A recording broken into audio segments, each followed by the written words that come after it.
name of our town is Grover's Corners, New Hampshire. It's just across the line from Massachusetts.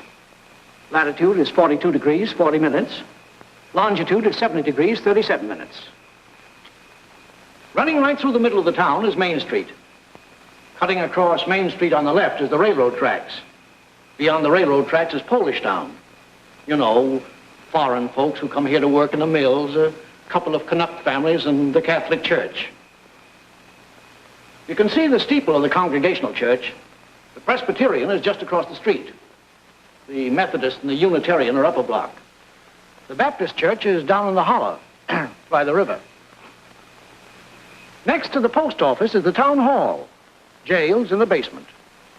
Brian once made a speech right from those very steps. It's a nice town, you know what I mean?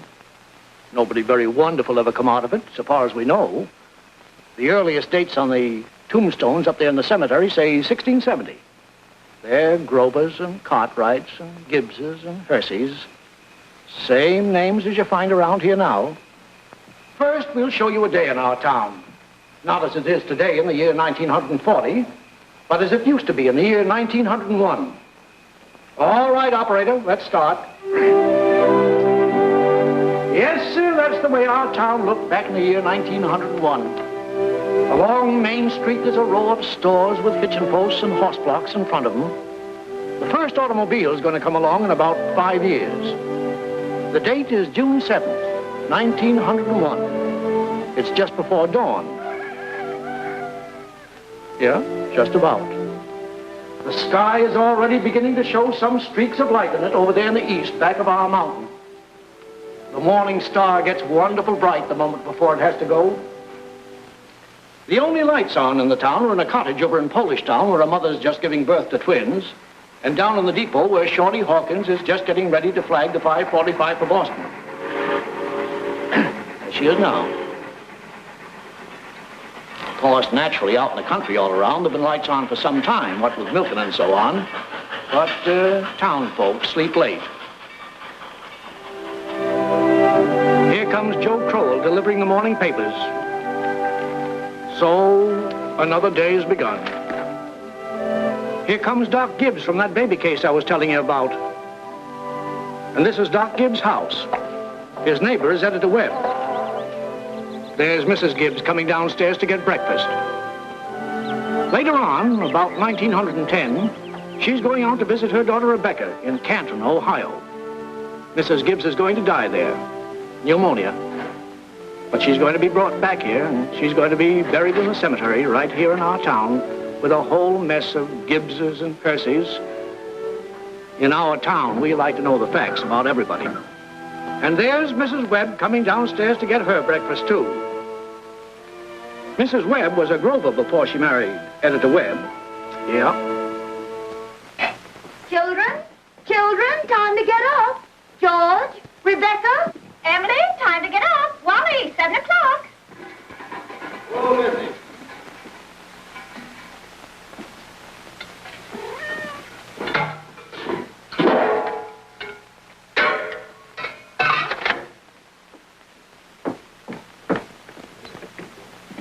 Morning, Hoy. Morning, Miss Gibbs. Seems like you're late today. Yeah, something went wrong with the separator. Don't know what it was.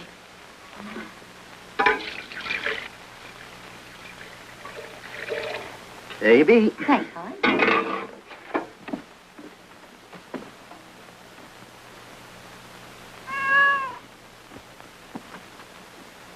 Morning, Miss Webb. Morning, Mr. Newsom. Mighty fine day. Yeah. How's Miss Newsom? Good. Emily, Wally, George, Rebecca.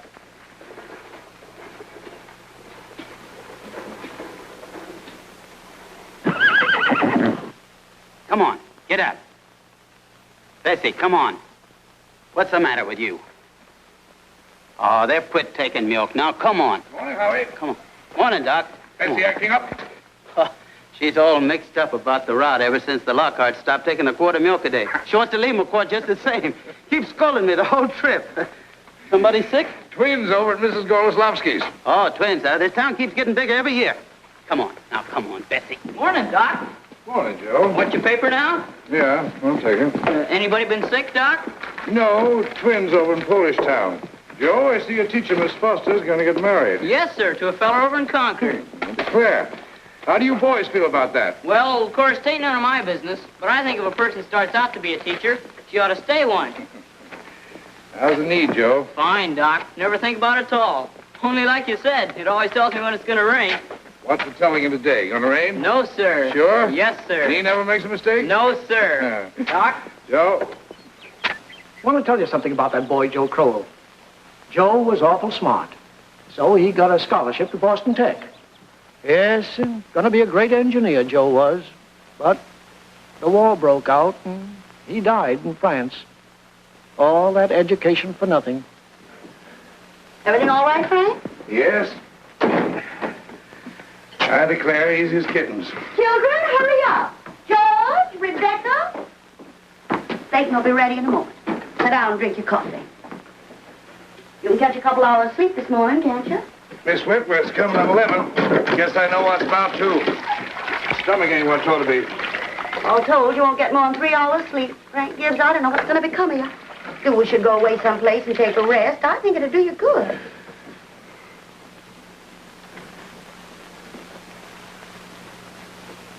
Children, hurry now. Emily, Wally. I declare you have to speak to George. Seems like something's come over him lately. He's no help to me at all. Can't even get him to cut me some wood. Is he sassy to you? He just whines. All he thinks about is that old baseball. George, Rebecca, you'll be late for school. George! George, look sharp. Yes, Pa? Don't you hear your mother calling you? Guess I'll go upstairs and catch 40 weeks. Ma, what dress shall I wear? I washed tonight on the blue gingham for you, special. Oh, my, I hate that dress. Oh, hush up with you. Every day I go to school dressed like a sick turkey. Why, Rebecca, you always look very nice. Ma, George is throwing soap at me. I'll come up and slap the both of you. That's what I'll do. Hurry up, children. After 7 o'clock. And I don't want to call you again.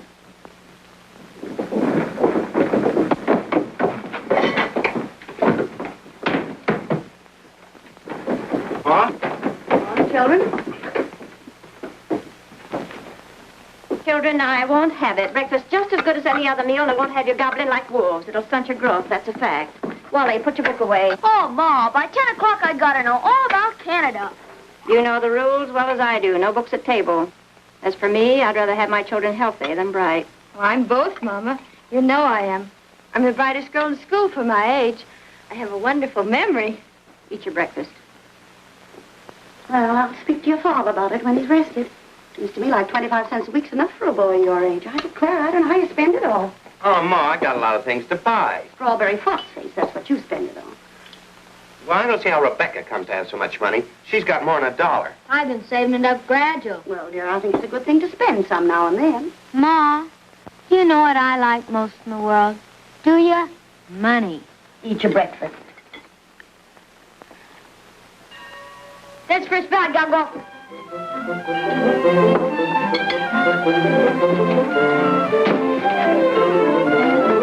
Yep, Wally. Bye, children. Bye, Mama. Bye, George. You've been waiting for today. I walk fast, but you don't have to run. Wally, pull up your pants and the knee. Rebecca, give Miss Foster my best congratulations. Can you remember that? Rebecca, pick up your feet.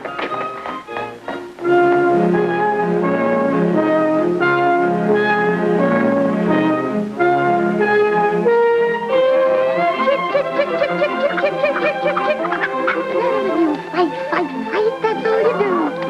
Oh, where did you come from? You don't belong to me. What you so scared of? Nobody's gonna hurt you. Morning, Julian. Morning, Myrtle. How's your cold? Oh, still got that tickling feeling in my throat. Told Charles I didn't know as I'd go to choir rehearsal tonight. Ever try singing over your voice? Yes, but somehow I can't do that and stay on key. Beans have been good this year. Let me help you. I'd tried to put up 40 quarts, but it kills me. Children say they hit 'em, but I notice they managed to get 'em down all winter.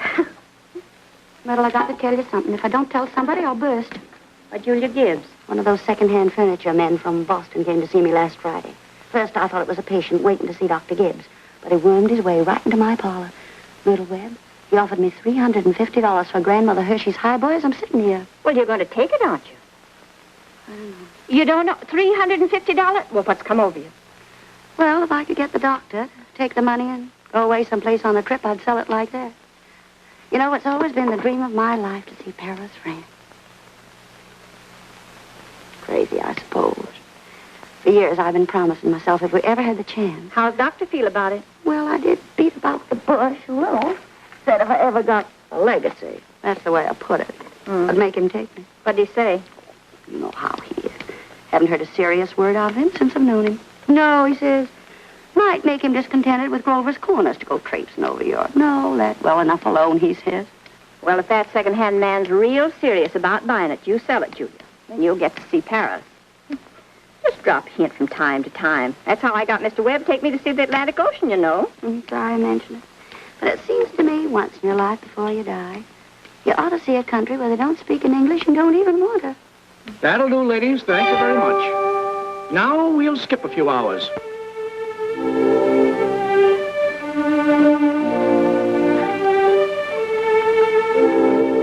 Now, before we get on, I think we ought to have a little more information about the town. A kind of a scientific account, you might say. So I've invited Professor Willard of our state university to come here and kind of sketch in a few details of our past history.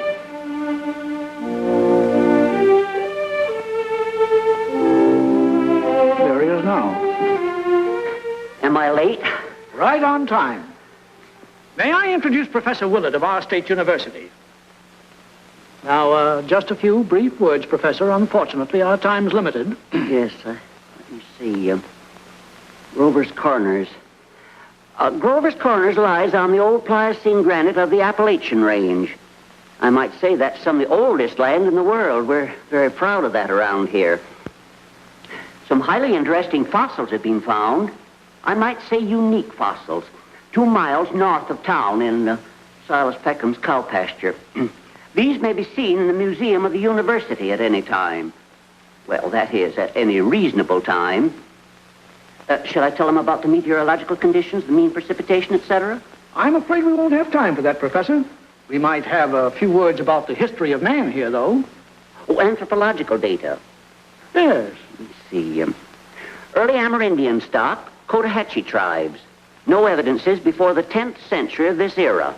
Now entirely disappeared. Oh, possible traces in 3 families. Migration in the early 17th century of English brachiocephalic blue-eyed stock, and since then some Slav and Mediterranean. And the population, Professor? Within the town limits, 2,640. Oh, is that so? In that case, the population at the moment is 2,642. The postal districts bring in 507 more, making a total of 3,149. Mortality, birth rates, constant. By McPherson's gauge, 6.032. Thank you very much, Professor. I'm sure we're all very much obliged to you. Not at all, sir, not at all. We want it. Good day. And now the social and political report. Oh, Editor Webb? Mr. Webb? Charlie Webb's the father of Wally and Emily. Emily's the smart girl with a good memory. You know, you saw her at breakfast. All right, Editor Webb, it's your turn now. Well, I don't have to tell you that we're run here by a board of selectmen. All males vote at the age of 21. Women vote indirect. Politically, we're 86% Republican, 12% Democrats, 4% Socialists. Rest indifferent. Religiously, we're 85% Protestants, 12% Catholics. Rest indifferent. Very ordinary town, if you ask me, but our young people here seem to like it well enough. Lots of them settle down right here to live, even after they've been away to college. Now, is there anybody in the audience who'd like to ask Editor Webb any questions about our town? Is there much drinking in Grover's Corners? Well, ma'am, I wouldn't know what you'd call much. Saturday nights, the farmhands meet down at Ellery Greenaw's stable and holler some. We got 1 or 2 town drunks, but they're always having remorses every time an evangelist comes to town. No, I'd say that liquor wasn't a regular thing in the home here, except in the medicine chest. Right good for snake bites, you know, always was. Mr. Webb. Yes? Mr. Webb, is there any culture or love of beauty in Grover's Corners? Well, no, ma'am, not much. That isn't the sense you mean. There's some girls that play the piano over at the high school commencement, but they ain't happy about it. No, there ain't much culture. Robinson Crusoe and the Bible and Handel's Largo, we all know that, and Whistler's mother. That's about as far as we go. Thank you very much, Mr. Webb. Is there no one in town aware? No, I'm sorry, but we haven't time for any more questions. We must be getting on with the picture. It's getting on in the afternoon. All 2,642 have had their dinners. All the dishes have been washed. There's an early afternoon calm about the town. Charlie Webb's going home to mow his lawn. 1 man in 10 thinks it's a privilege to push his own lawnmower. The afternoon session of school is over. Doc Gibbs is in his office tapping people and making them say, ah, ah.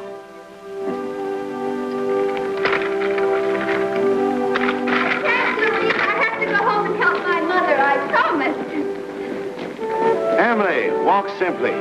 Who do you think you are today? Papa, you're terrible. 1 minute you tell me to stand up straight, and the next minute you call me names. I just don't listen to you. Golly, I never got a kiss from such a great lady before. Hello, Emily. Oh, hello. You made a fine speech in class today. Well, I was really ready to make a speech on the Monroe Doctrine, but the last minute Miss Foster made me talk about the Louisiana Purchase instead. I worked an awful long time on both of them. Gee, it's funny, Emily. From my window up there, I can see your head nights when you're doing your homework over in your room. Why, can you? You certainly do stick to it, Emily. I don't see how you can sit still that long. I guess you must like school. Well, I feel it's just something you have to go through. What do you think, Emily? We might work out a kind of telegraph from your window to mine, and you could give me a hit every once in a while on those algebra problems. Well, Oh, I don't mean the answers, Emily. Of course not. I mean, just some little hint. oh, I think hints are allowed, so, if you get stuck, George, just whistle to me, and I'll give you some hints. Gosh. You're just naturally bright, I guess. Well, I figure it's just the way a person's born. Yeah. But you see, well, I want to be a farmer, and my Uncle Luke says is whenever I'm ready, I can come over and work on his farm, and if I'm any good at all, I can just gradually have it. You mean the house and everything? Oh, yeah.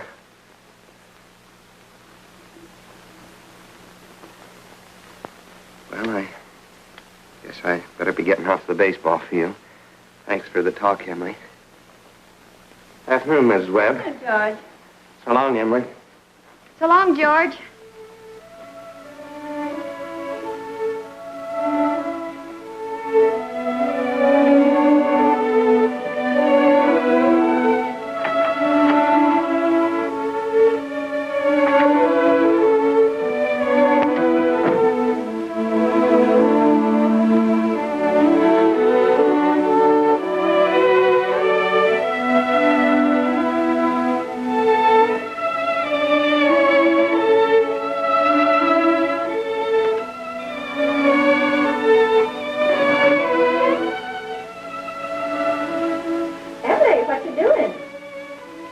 Nothing, Mama.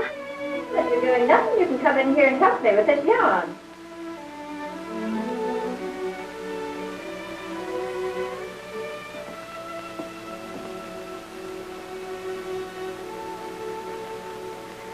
Well, George Gibbs let himself have a real conversation, didn't he? He's grown up. How old would George be?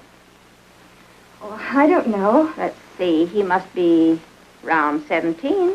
Mama made a speech in class today. I was very good. Mm. You must recite it to your father at supper. What was it about? The Louisiana Purchase. It was like silk off a spool. I'm going to make speeches all my life. You're holding it too tight, Emily. Yeah, that's better. Mama, will you answer me a question? Serious? Seriously, dear, not serious. Seriously, will you? Of course I will. Mama, am I good looking? Of course you are. Both my children have got good features. Be ashamed if they hadn't. Oh, Mama, that's not what I mean. What I mean is, am I pretty? I've already told you yes. Now, that's enough of that. You got a nice, young, pretty face. Never heard such foolishness. Oh, Mama, you never tell us the truth about anything. I am telling you the truth. Mama, were you pretty? Yes, I was, if I do say it. I was the prettiest girl in town next to Mamie Cartwright. Oh, but Mama, you've got to say something about me. Am I pretty enough to get anybody? Well, to get people interested in me. Emily, you make me tired. Now stop it. You're pretty enough for all normal purposes.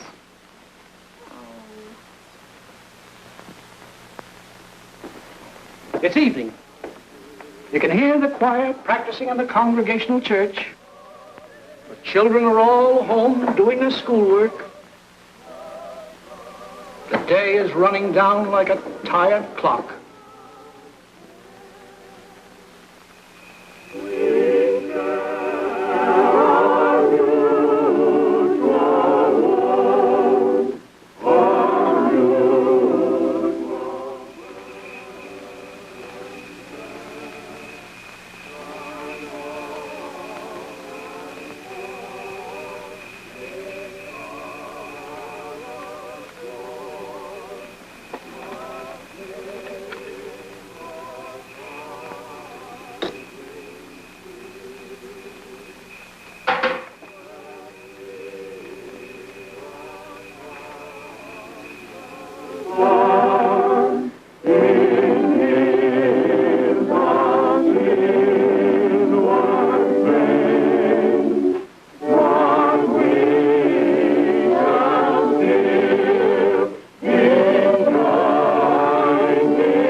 better.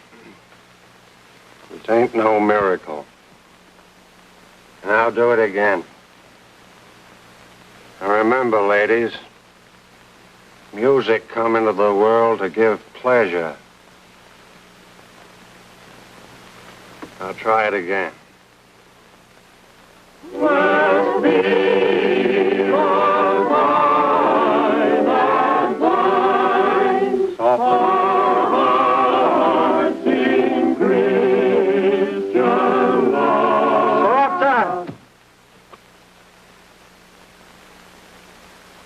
Now listen, everybody.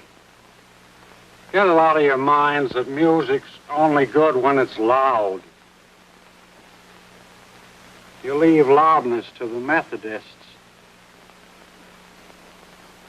You couldn't beat them, even if you wanted to. Once again now, art thou weary? Art thou languid? It's a question, ladies and gentlemen. Make it talk. Oh, and remember, on Sunday, take the second verse real soft. Sort of die out at the end. Ready?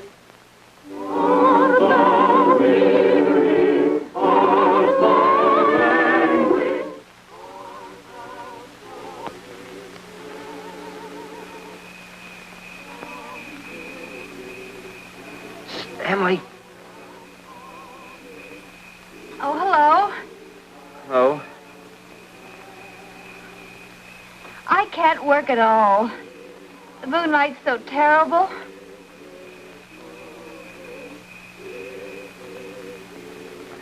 Emily, did you get the third problem? Which? The third. Oh, yes, George. That's the easiest of them all. I don't see it. Well, Emily, could you give me a hint? Well, I'll tell you one thing. The answer's in yards. In yards? What do you mean? Square yards. Oh, square yards. Well, yes, George, don't you see? Yeah. Square yards of wallpaper. Oh, I see. Square yards of wallpaper. Thanks a lot, Emily. You're welcome. My. Isn't the moonlight terrible?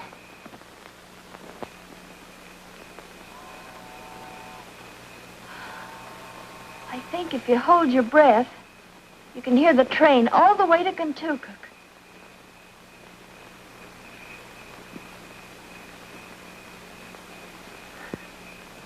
Hear it? Oh, what do you know? Well, I guess I'd better get back now and try to work. Good night, Emily. Good night, George. Oh, George, can you come down a minute? Yes, Paul.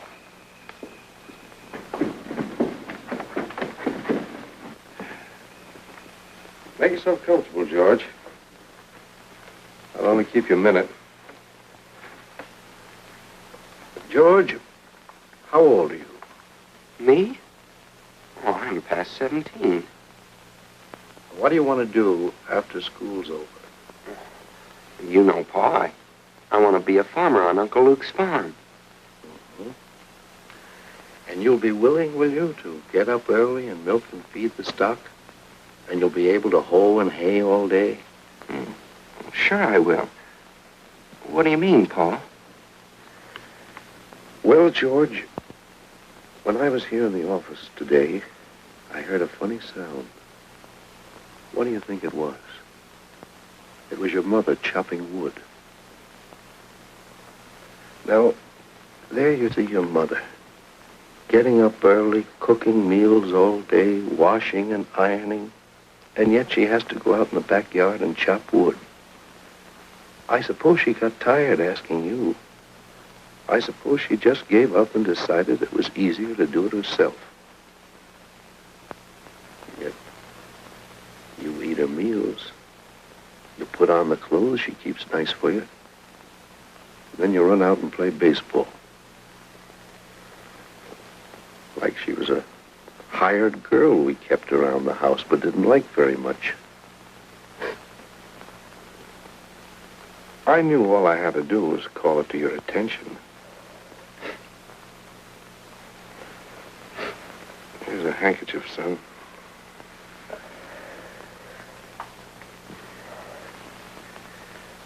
I wonder what's happened to your mother. Choir practice never was as late as this before. It's only 8:30, Pa. I don't know what she wants in that choir anyway. She hasn't got any more voice than an old crow. Traipsing around the street this hour of the night.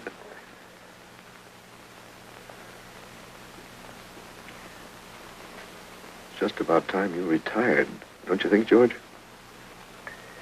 Yes, Pa.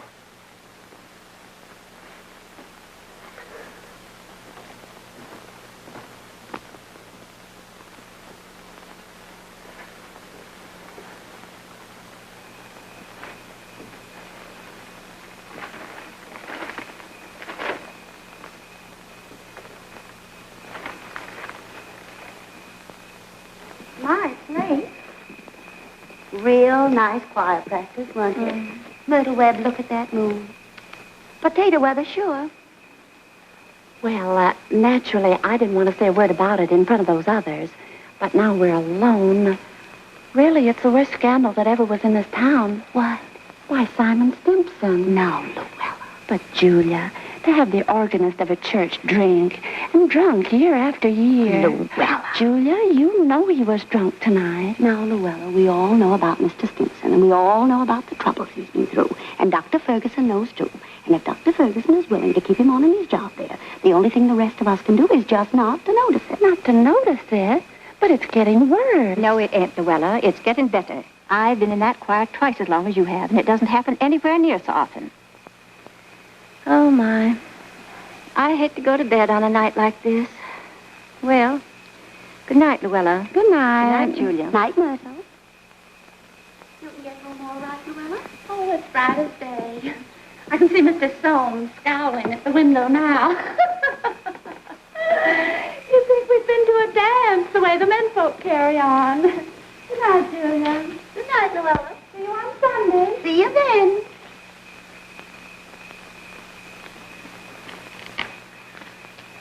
Well, we had a real good time. You're late enough.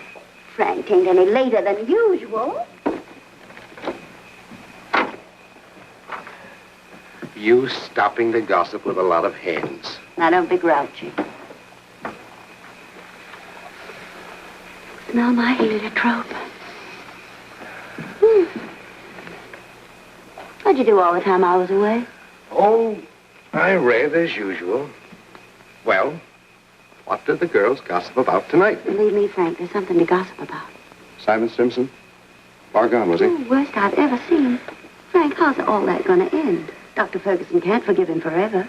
I guess I know Simon as well as anybody in this town. Some people just ain't made for small-town life. I don't know how that'll end. But there's nothing we can do but leave it alone. Get in. Oh, no, not yet. Frank, I'm worried about you. What are you worried about? Well, I think it's my duty to plan for you to get a real rest and change. And if I get that legacy, I'm going to insist upon it. No, Julie, no. There's no sense in going all over that again. Come on. It's getting late. First thing you know, you'll catch a cold. I gave George a piece of my mind tonight. I reckon you'll get your wood chop. For a little while, anyway. You know, Frank, Mrs. Fairchild always locks the front door every night. All the people up in that part of town do. They're all getting too cityfied. That's the trouble with them. They haven't got a thing fit to burgle, and everybody knows it. Good evening, Constable. Evening, Mr. Webb. Quite a moon. Yeah. All quiet tonight? Simon Stimson is rolling around a little. I just saw his wife moving out to hunt for him. So I looked the other way. There he is now.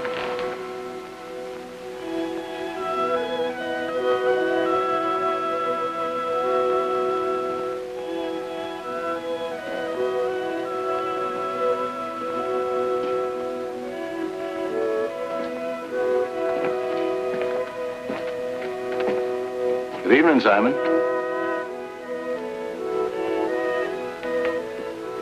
Good evening. Most of the town settled down for the evening. Guess we'd better do the same. Can I walk along with you?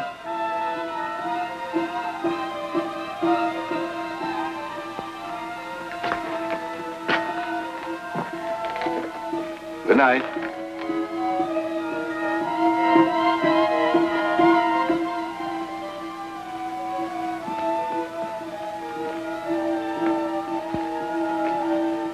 I don't know how that's going to end. Oh, Bill, if you see my boy smoking cigarettes, give a word to him, will you? He thinks a lot of you, Bill. I don't think he smokes those cigarettes, Mr. Webb. Leastways, not more than 2 or 3 a year. Well, I hope not. Good night, Bill. Good night, Mr. Webb.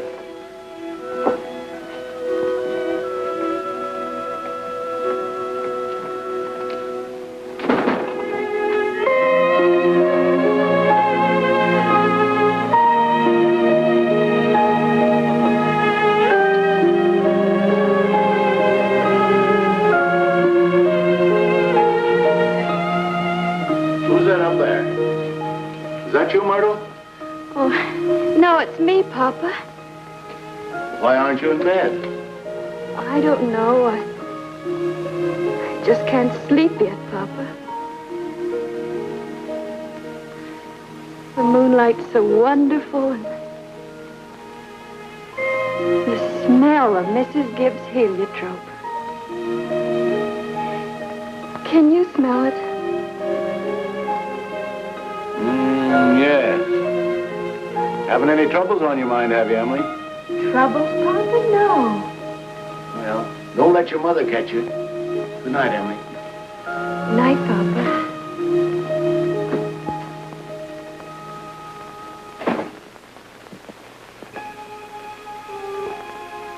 I never told you about that letter Jane Crowfoot got from her minister when she was sick. He wrote Jane a letter, and on the envelope, the address was like this. It said, Jane Crowfoot, the Crowfoot Farm, Grover's Corners, Sutton County, New Hampshire, the United States of America. What's funny about that? But listen, it's not finished. The United States of America, continent of North America, Western Hemisphere, the Earth, the solar system, the universe, the mind of God. That's what it said on the envelope. What do you know? Yep, and the postman brought it just the same. What do you know?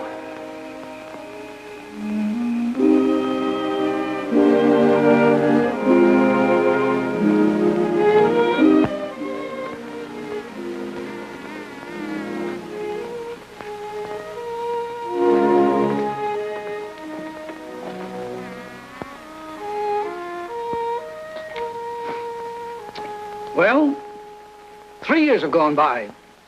The sun's come up over 1,000 times. Summers and winters have cracked the mountains a little bit more, and the rain's brought down some of the dirt. Some babies who weren't even born before have begun talking regular sentences already. And some folks who thought they were right young and spry have discovered they can't bound up a flight of stairs the way they used to without their hearts fluttering a little. All that can happen in 1,000 days. Nature's been pushing and contriving in other ways, too. A number of young people fell in love and got married. Most everybody in the world gets married. In this town, there aren't hardly any exceptions. Most everybody climbs into the grave married. What you've seen was called the daily life. Let's call what you're going to see love and marriage. So it's 3 years later. It's 1904. It's July 7th, just after the high school commencement. That's the time most young people jump up and get married. As soon as they've passed their final examinations in solid geometry and Cicero's orations, that's the time most young people think themselves fitted to get married. It's early morning again. Only this time it's been raining. It's been thundering and pouring. I don't know. May start in again any moment. Yeah? There's the 5:45 for Boston. And there's Cy Crowell delivering the papers like his brother before him. And there's Mrs. Gibbs and Mrs. Webb coming downstairs to get breakfast just as though this were an ordinary day. I don't have to point out to the women in the audience that both these ladies they see before them, both these ladies have been cooking 3 meals a day, one of them for 21 years and the other for 25, and never took a summer vacation. They raised 2 children apiece, washed, cleaned the house, and never had a nervous breakdown. And here comes Howie Newsom and Bessie delivering the milk.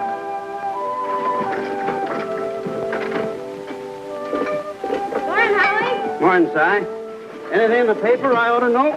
Nothing much. Except for losing about the best baseball pitcher Grover's Corners ever had. George Gibbs, huh? I don't see how I'd give up a thing like that just to get married.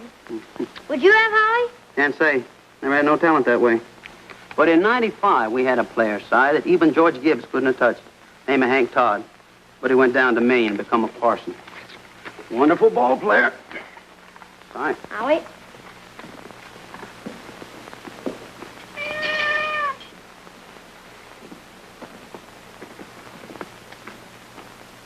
Morning, Miss Gibbs.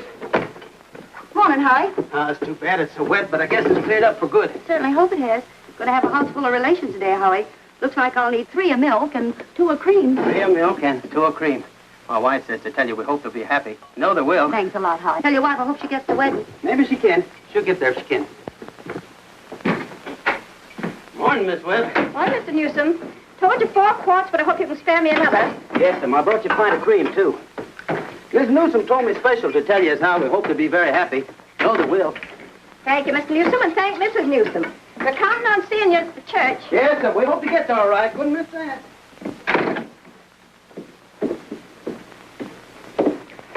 Well, Ma, day's come. We're losing one of your chicks. Frank Gibbs, don't you say another word. I feel like crying any minute. Sit down, drink your coffee. Groom's upstairs shaving himself, only there ain't very much to shave.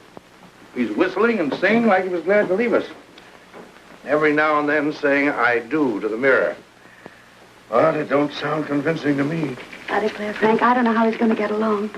I've always arranged his clothes for him, seen to it that his feet were dry and he had warm things on. They're too young, Frank. Emily will never think of those things. You'll catch his death a cold within a week. I remember my wedding morning, Julie. Don't stop that, Frank Gibbs. I was the scaredest young fellow in the state of New Hampshire. Thought I'd made a mistake for sure. And when I saw you coming down the aisle, I thought you were the prettiest girl I'd ever seen. The whole trouble was I'd never seen you before. There I was, right in the Congregational Church, being married to a total stranger. Well, how do you think I felt? I tell you, Frank, weddings are perfectly horrible things. Farces, that's what they are. Made something for you. Why, Julie Hersey. French toast. It ain't hard to make. Besides, I had to do something. How'd you sleep last night, Julie? Heard a lot of hours struck off. I get a shock every time I think of George setting out as a family man. That great, gangling thing. I tell you, Julie, there's nothing in the world so terrifying as a son. The relation between a father and a son is the dangest, awkwardest... Well, mother and daughter's no picnic, I can tell you. I do. I do. I do. You'll have a lot of trouble, I suppose, but that's none of our business. Everybody's got a right to their own trouble. You know one thing that scared me when I married you? Go along with you. I was afraid we didn't have material for conversation more than it'd last a few weeks.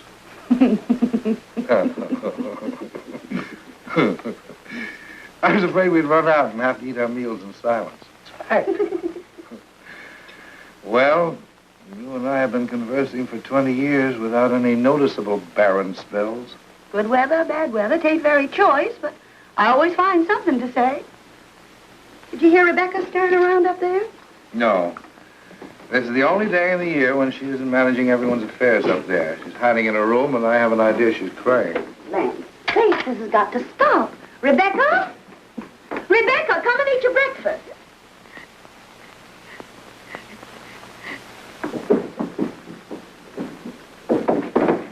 Good morning, everybody. Only 4 more hours to live. George, guess where you're going? I'm just stepping across the grass to see my girl. Now, George, put your rubbers on. It's been raining torrents. You don't step out of this house unless you're prepared for it. Oh, Ma, it's just a step. You'll catch your death of cold and call Falls room service. Ah, George! Do as your mother tells you.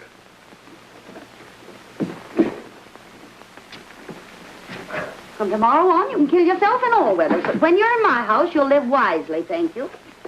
Maybe Mrs. Webb ain't used to call us at 7 o'clock in the morning. Here, have a cup of coffee first. Be back in a minute. Good morning, Mother Webb. Goodness, you frightened me.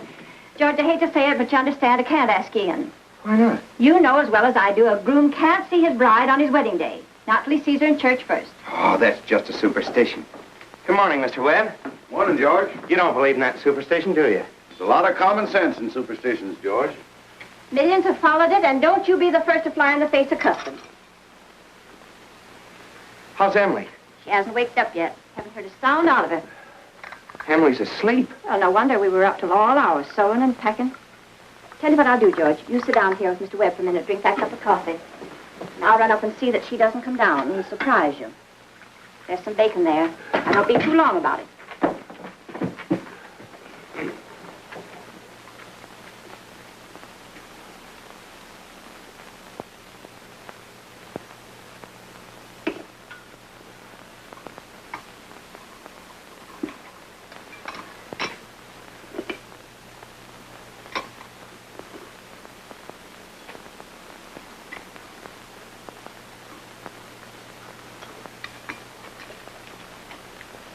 Well, George, how are you? Oh, I'm fine. Mr. Webb, what common sense could there be in a superstition like that? Well, George, on the wedding morning, a girl's head is full of, clothes and one thing and another. Don't you think that's probably it? Well, yes. Guess I never thought of that before. The girl's apt to be mite nervous on her wedding day. Gee, I wish a person could get married without all that marching up and down. Every man that's ever lived has felt that way, George. But it hasn't been any use. It's the women folks who've built up weddings, my boy. Man looks mighty small at a wedding, George. All those good women standing shoulder to shoulder, making sure that the knot's tied in a mighty public way. Well, you believe in it, don't you, Mr. Webb? Oh, yes. Oh, yes. Now, don't misunderstand me, George. Marriage is a wonderful thing. A wonderful thing. Don't you forget that, George. No, sir.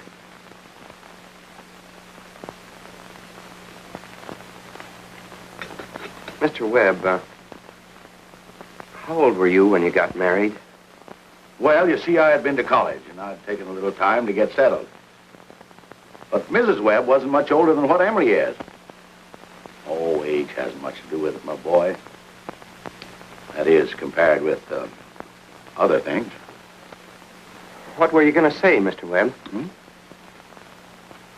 Well, I don't know. Was I going to say something? George? I was remembering the other night the advice my father gave to me when I got married. Yes, he said, Charles, he said, start right off by showing her who's boss. Best thing to do is to give an order about something, even if it don't make sense. Just so she'll learn to obey, he said. Then he said, if anything about her irritates you, conversation or anything, get right up and leave the house. That'll make it clear to her. And oh, yes, he said, never tell your wife how much money you have. Never. Well, I couldn't exactly do that. So I took the opposite of his advice, and I've been happy ever since. So let that be a lesson to you, my boy. Never ask advice of anybody on personal matters. George, Emily's got to come down and eat her breakfast. She sends you love, but she don't want to lay eyes on you. Goodbye. Goodbye. Myrtle, I guess you didn't know about that older superstition. What do you mean, Charles? Since the caveman, no bridegroom should see his father-in-law on the day of the wedding or near it. Remember that.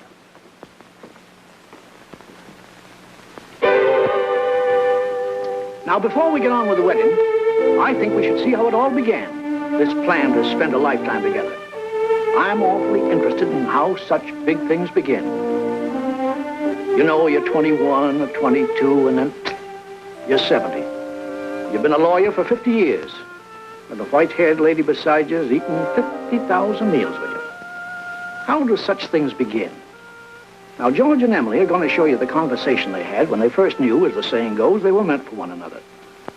Now, it all happened last year on the way home from school.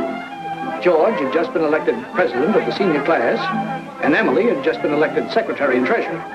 Now, you all know how important that is. Emily, can I carry your books home for you?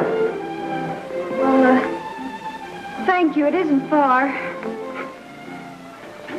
Bob, if I'm late, start practicing. Give Herb some long high ones. All right. Awfully glad you were elected, too, Emily. Thank you. Emily, why are you mad at me? Well, I'm not mad at you. You've been treating me so funny lately. Well, since you asked me, I might as well say it right out, George.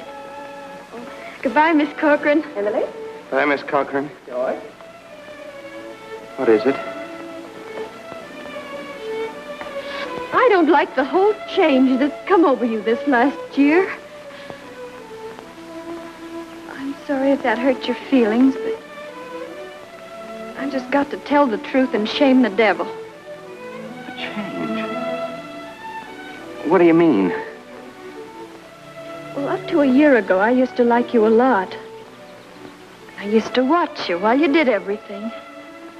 Because we'd been friends for so long. And then you started spending all your time at baseball, and you never stopped to speak to anybody anymore. Not to really speak. Not even to your own family you didn't. And George, it's a fact. Since you've been captain, you got awful stuck up and conceited, and all the girls say so. It hurts me to hear them say it, but I have to agree with them a little because it's true. Oh, gosh, Emily. I never thought that such a thing was happening to me. I guess it's hard for a fellow not to have some faults creep into his character. Always expect a man to be perfect, and I think he should be. Well, I don't think it's possible to be perfect, Emily. Well, my father is. And as far as I can see, your father is. And there's no reason on earth why you shouldn't be, too. I feel that it's just the other way around. That, well, men aren't naturally good, but girls are. Well, you might as well know right now that I'm not perfect. It isn't as easy for a girl to be perfect as a man because, well, we girls are more nervous. Oh, now, I'm sorry I said that about you. I don't know what made me say it. Emily... Now I can see it isn't the truth at all. Suddenly I feel it isn't important anyway.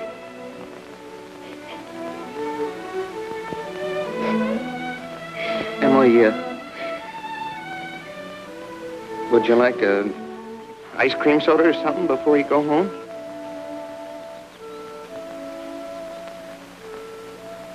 Thank you, I would. Hello, George. Hello, Emily. Hello, Miss Morgan. What can I do for you? Why, Emily Webb, what you been crying about?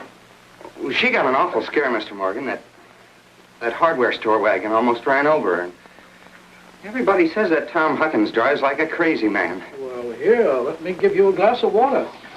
Gracious, you look all shook up.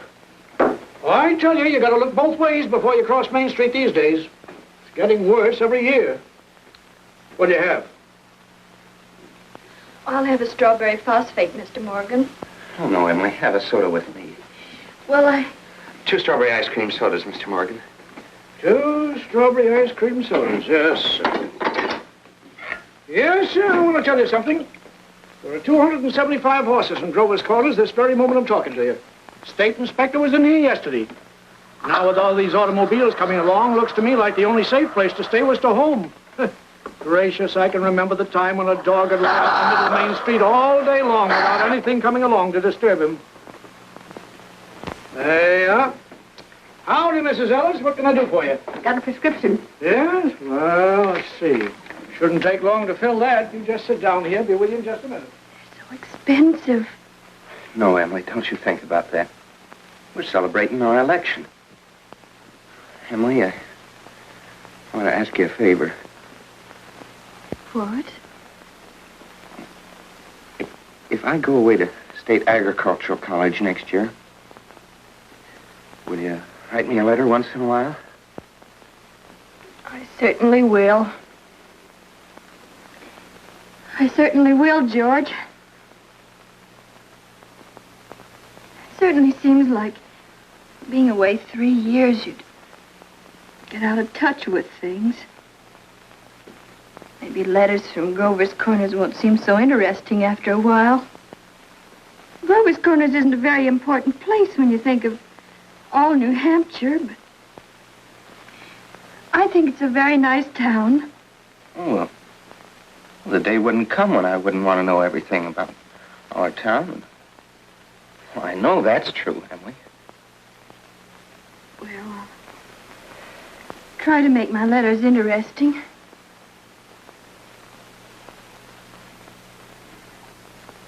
You know, Emily, whenever I meet a farmer, I ask him if he thinks it's important to go to agricultural school to be a good farmer. Why, George. Yeah, and some of them even say it's a waste of time. And well, you can get all that stuff anyway in the pamphlets the government puts out. Well, Uncle Luke's getting pretty old, and he's about ready for me to start taking over his farm. Tomorrow, if I could. Oh, but George, maybe it's important for you to go and learn all that about cattle judging and soils and those things. Of course, I don't know. Emily, I'm going to make up my mind right now. I won't go. I'll tell Pa about it tonight. But, George, you don't have to decide right now. It's a whole year away. Emily, I'm glad you spoke to me about that fault in my character. Everything you said was right, but there was one thing wrong with it. That's when you said I wasn't noticing people. You, for instance. If you say you were watching me when I did everything, I was doing the same thing about you all the time. Why? Sure, I always thought about you as one of the chief people I thought about. I always made sure where you're sitting on the bleachers, and who you were with. And well, for 3 days now, I've been trying to walk home with you, but something always got in the way. And yesterday, I was standing out by the wall waiting for you. And I walked home with Miss Cochran. Oh, George. Life's awful funny. How could I have known that? I thought... Emily, I'm going to tell you why I'm not going to agricultural school. I think that once you've found a person that you're very fond of, a person who's fond of you, too, likes you well enough to be interested in your character, I think that's just as important as college is, and even more so. That's what I think. I think it's awfully important, too. Emily? Yes, George? Emily, if I do improve and make a big change, would you be... I mean, could you be... I am now. I always have been.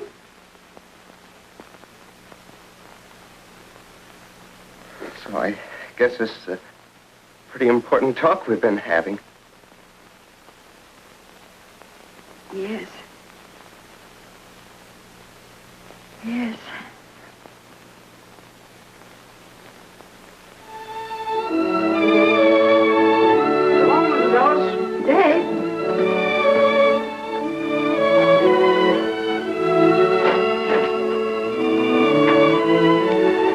If you'll wait a minute, I'll walk you home.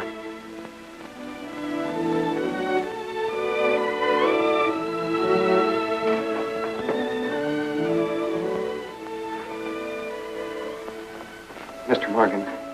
Yes? I'll have to go home and get the money to pay you for this. Why, George Gibbs, do you mean to tell me that But, you... Mr. Morgan, I had a reason. Look, I'll leave my gold watch with you until I get back. No, you keep your watch, George. I'll trust you. But I'll be back in 5 minutes. I'll trust you for 10 years, George. Not a day more, though.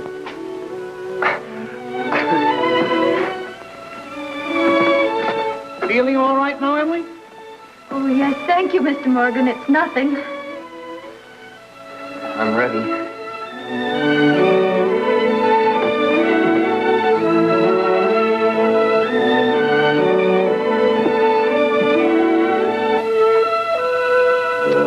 Well, now to get on with the wedding.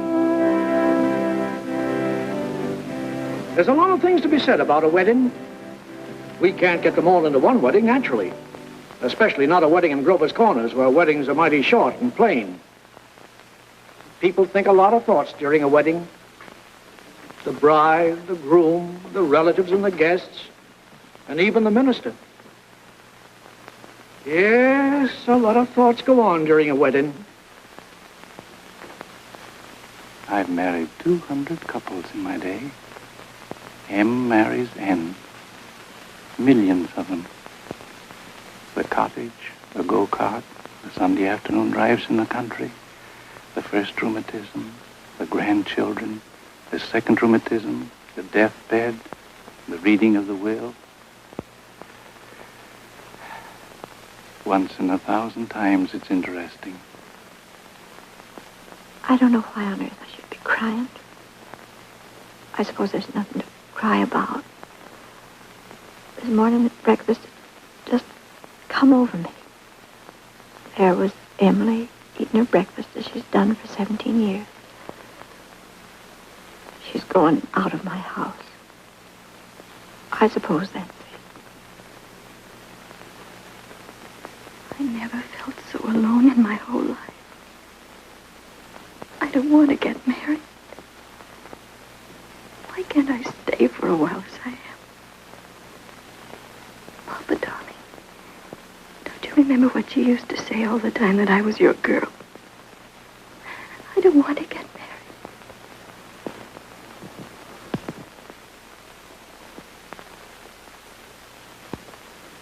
Gee, I'm gonna get married. I'm grown up. I'm getting old. I don't want to get old. Taking on all these responsibilities. Why is everybody pushing me so? All I want to do is be a fella. And I'm going to get married.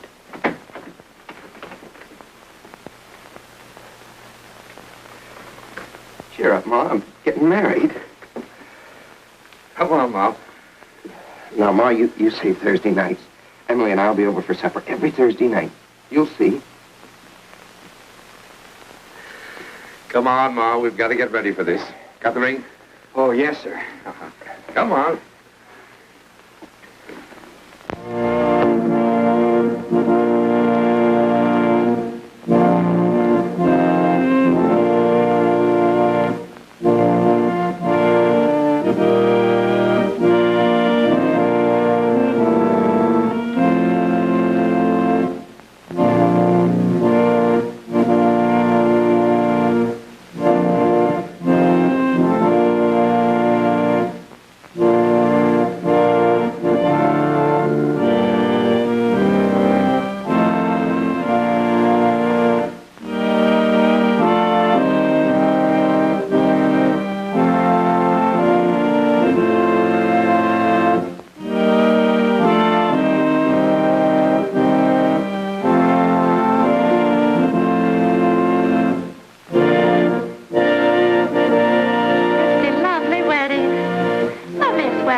Beloved, we are gathered together here in the sight of God and in the face of this company to join together this man and this woman in holy matrimony. Don't know when I've seen such a lovely wedding. Be entered into an I always cry. I don't know why it is, but I always cry. And in the fear of God. I just like to see young people happy. Into this holy estate, these two persons They're such a lovely couple. I've never been to such a nice wedding.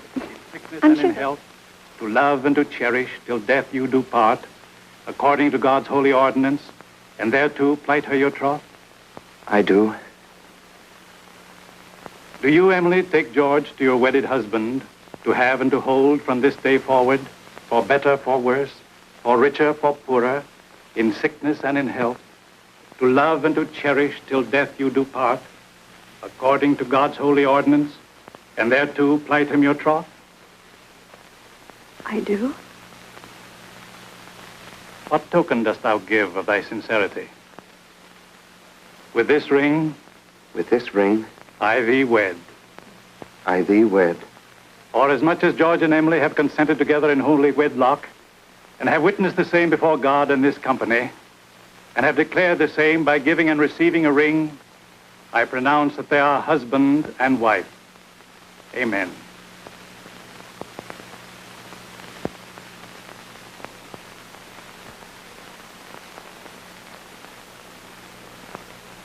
I mean, forever. Forever and ever.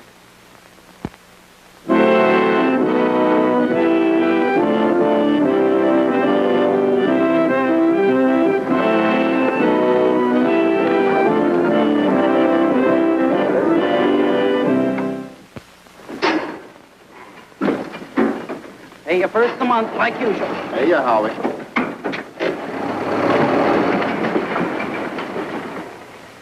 Man his age shouldn't be driving one of those things.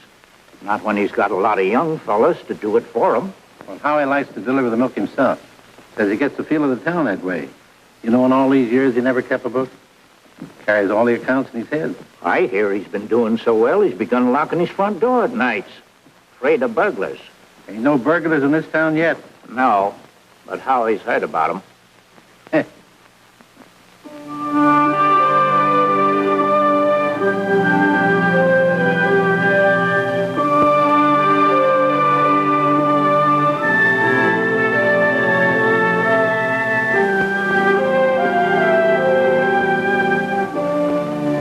This time, 9 years have gone by, friends.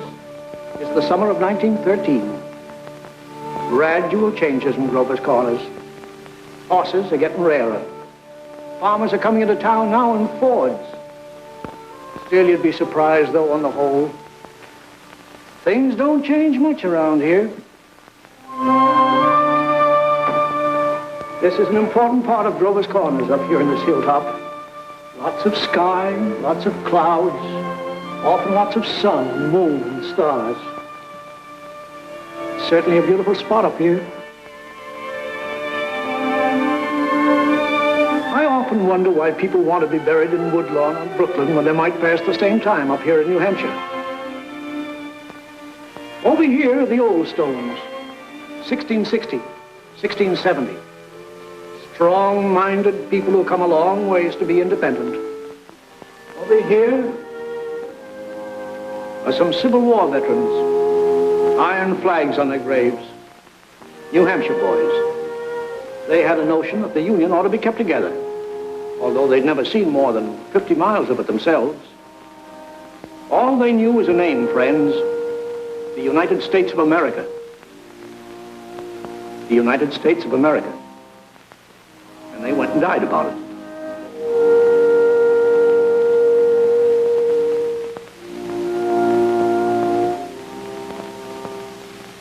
This is the new part of the cemetery. There's Mrs. Soames, who enjoyed the wedding so much, remember? And there's our friend, Mrs. Gibbs. Yeah, Doc Gibbs lost his wife 3 years ago, just about this time. And Editor Webb's boy, Wallace, whose appendix burst on a Boy Scout trip to Crawford Notch. There's Mr. Stimson, the organist at the Congregational Church. He drank a lot, they used to say. Hung himself in the attic. They tried to hush it up, but of course it got around. He wrote his own epitaph. It ain't a verse exactly, it's just a lot of notes. I wouldn't know what it was. It was all read up in the Boston papers at the time, though. A lot of sorrows kind of quieted down up here, too.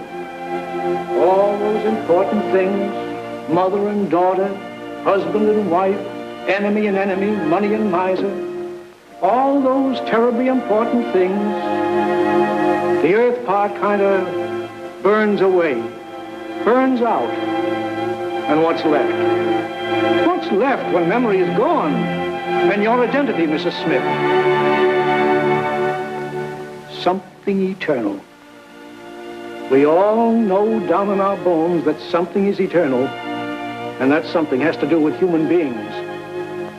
All the greatest people that have lived for the past 5,000 years have been telling us that. And yet you'd be surprised how we lose sight of that fact. There's something eternal about every human being. I guess I'm thinking these thoughts today on account of our friend Emily. Another baby's expected down at that happy home we saw started. It's Emily's second. There's a little boy about 6 years old. But this time Emily's pretty sick. Doc Gibbs is going around these days with a mighty worried face.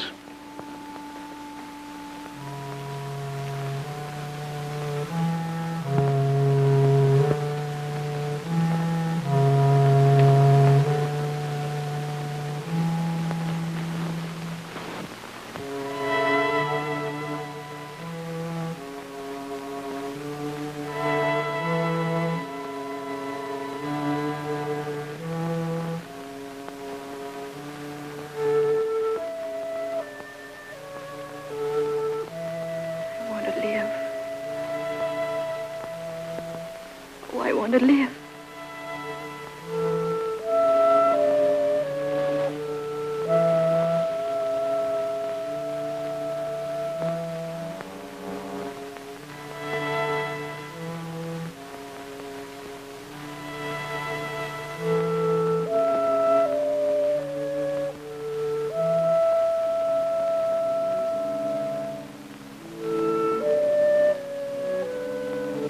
Who's coming now, Julia?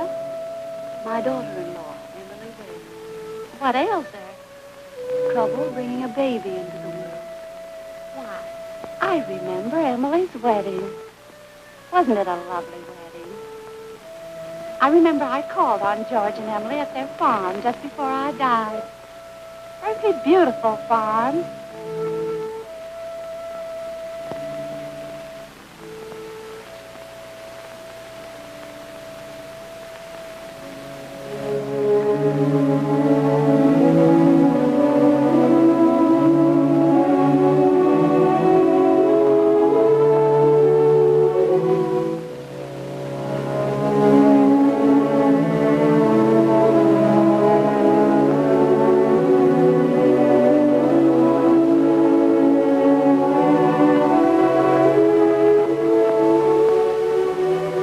Dear friends, as we gather here in the last tribute of memory to our loved one, Hello, Mother Gibbs. let us remember the words of Hello, the Master. Emily. Hello, I Emily. am the resurrection and the life. Hello, Mrs. Soames. He that believeth Hello, sis. Hello, Wally. eternal in the heavens.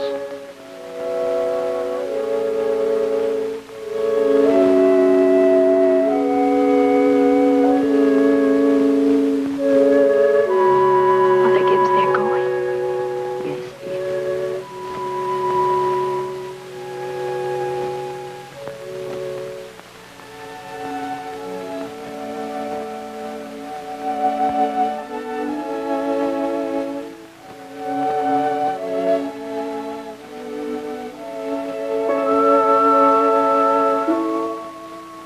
Father Gibbs is bringing some of my flowers to you, Mother Gibbs.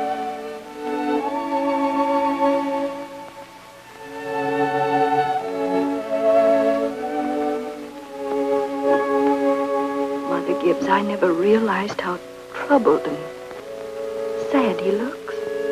I loved him so. Father Gibbs. Father Gibbs.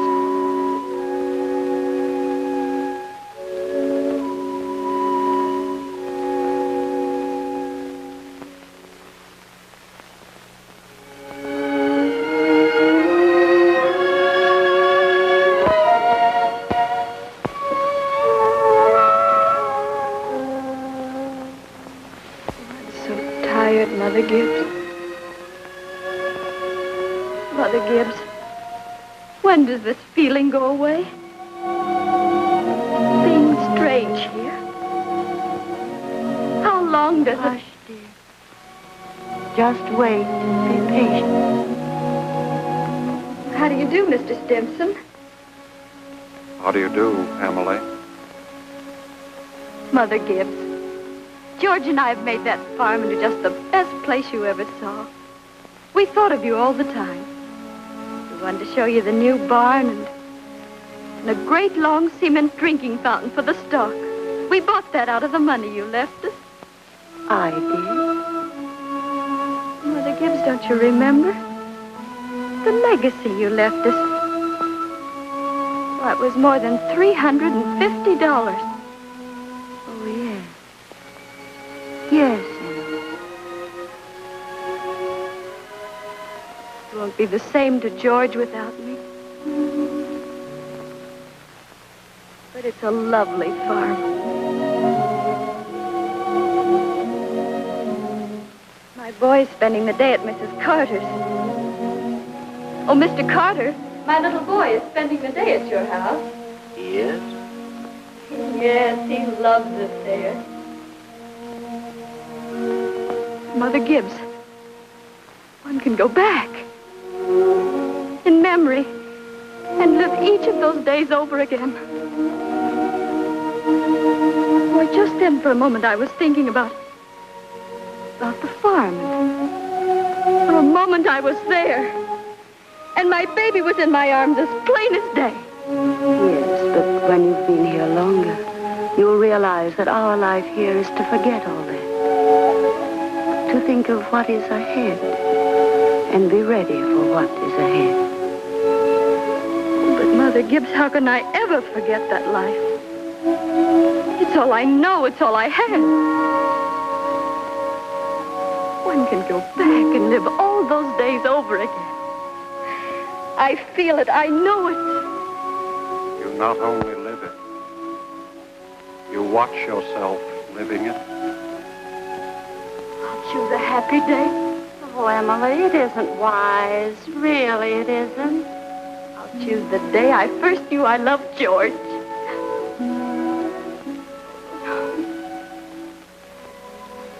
Why should that be painful? Because it's the happiest days that are the hardest to relive and to forget. I must. Then choose an unimportant day. Choose the least important day in your life. It will be important enough.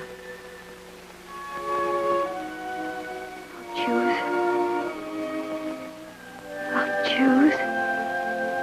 Yes, Emily. Think hard. Remember.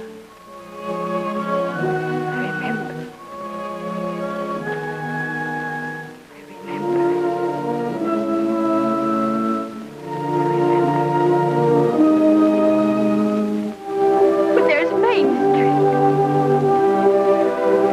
That's Mr. Morgan's drugstore before he changed.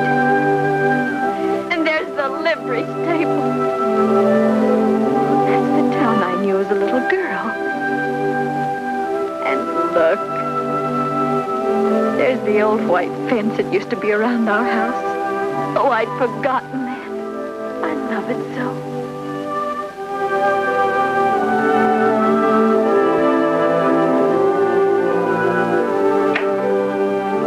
There's Mama coming downstairs to make breakfast.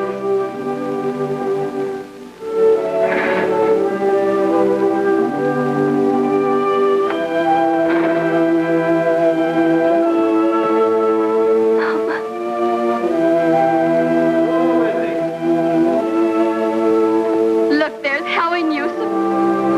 But there's Joe Crowell. Morning, Howie. Morning, Joe.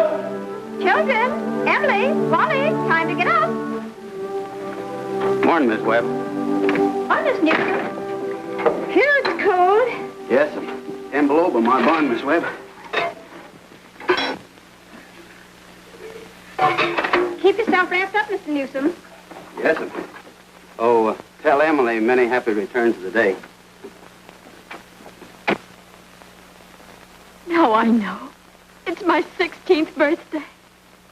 Mama, I can't find my blue hair ribbon anywhere.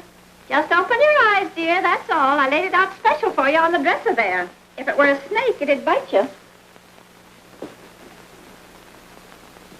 How young Mama looks. I didn't know Mama was ever that young. Morning, Howie. Morning, Mr. Webb. There's Pop. You're up early. Yeah, I've been back from old college, New York State, to make a speech. Any news here?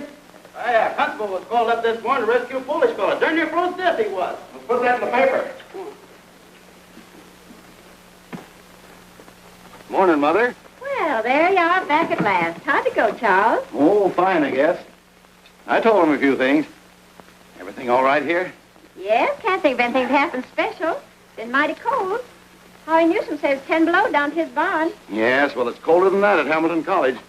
Students' ears are falling off. They ain't Christian. Paper have any mistakes in it? Not that I noticed. Well, you can have your coffee when you want it, Charles.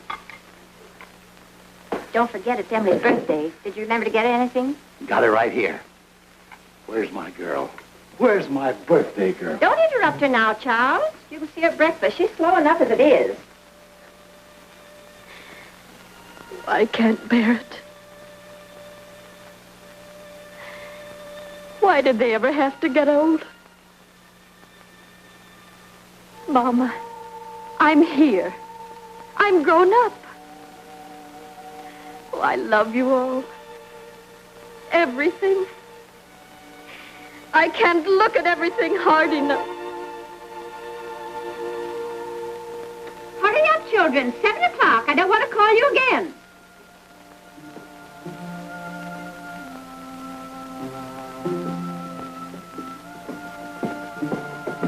Morning, Mama. Well, now, dear. A happy birthday to my girl and many happy returns. Surprise is waiting for you on the table there. Oh, Mama, you shouldn't have. I can't. Birthday or no birthday, I want you to eat your breakfast good and slow. I want you to grow up and be a good, strong girl. That and the blue package is from your Aunt Carrie. Good morning. Good morning, George. Brought this over for your birthday, Emily. Many happy returns of the day. Thank you. Show me a photograph album. Oh, George, I'd forgotten. Oh, it's beautiful. Oh, just an album. I'm going out to my Uncle Luke's farm today. I like it out there. George, we grew up and were married, don't you remember? Uncle Luke gave you the farm. Well, goodbye. Goodbye, and thanks. Chew this bacon good and slow. It'll help keep you warm on a cold day. Mama, just look at me for 1 minute as though you really saw me. Mama, 12 years have gone by. I'm dead. I married George Gibbs, Mama. Wally's dead, too.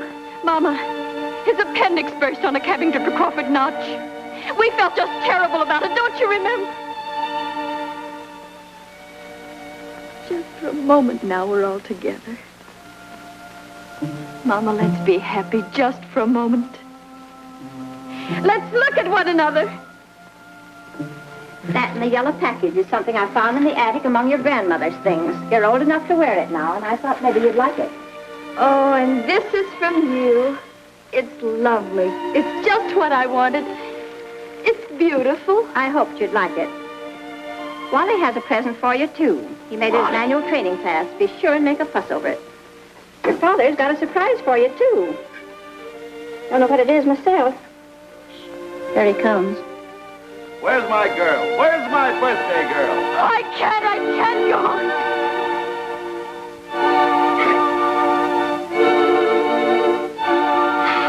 It goes so fast. We don't have time to look at one another.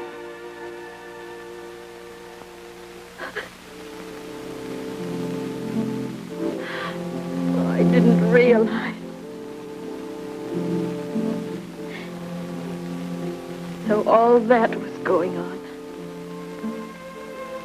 And we never noticed. First I go back to my grave. Wait. One more look.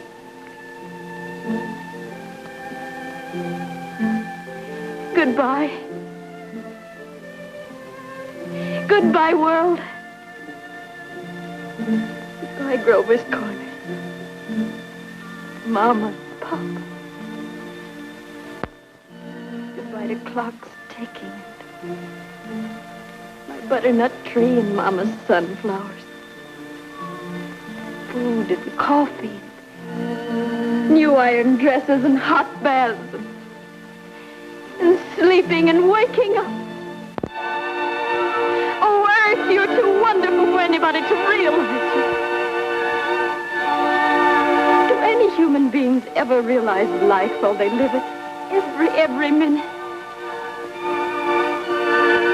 Oh, I want to live, I want to live, I want to live. Of course you do, Emily. Of course.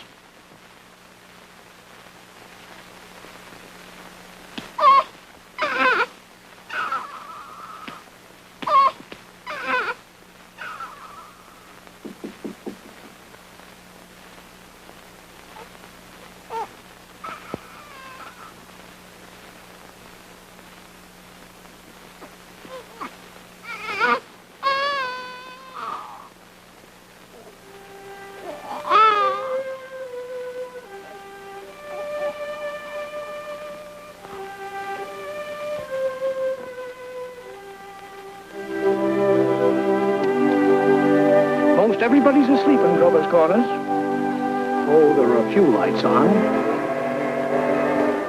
Down at the depot, Shorty Hawkins has just watched the Albany train go by. And, of course, out in George and Emily's farm, they're still up. Talking over the new baby, I suppose. It's like what one of those Midwestern poets said. You gotta love life to have life, and you gotta have life to love life.